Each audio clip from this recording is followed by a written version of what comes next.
അമ്മമ്മ ഒരാള് വരുമ്പോ ബാത്റൂമിൽ പോയിരിക്കുക.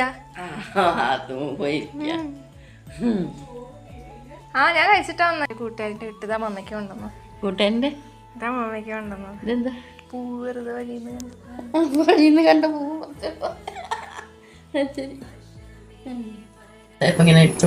അത് നല്ല ചൊളിഞ്ഞിക്കണത് ഇപ്പൊ അല്ലേ? കുറച്ച് കഴിഞ്ഞാൽ പോകും. എന്താ ഇപ്പൊ എന്താ പെട്ടെന്ന് വന്ന് ഇത്രയും ചൊളി? മുത്തശ്ശി ഒന്നുണ്ടാവും. മുത്തശ്ശി കണ്ടില്ലേ പോയില്ലേ? എൻ്റെ മുത്തശ്ശി വന്നെ പോകും. വല്ല മുത്തശ്ശി വരും. എന്നിട്ട് എൻ്റെ കാലിന് പിടിക്കും. കാലിന് പിടിച്ചിട്ട് മെല്ലെ മെല്ലെ മെല്ലെ മെല്ലെ ഇങ്ങനെ ഇട്ടിങ്ങനെ അവിടെ സ്റ്റോപ്പില്ല. അപ്പോൾ അവിടെ നമ്മൾ കണ്ടുവന്ന് എടുത്തോണ്ട് പോകും. അപ്പോൾ വീണ്ടും ചേച്ചി പഠിച്ചിട്ടാണ്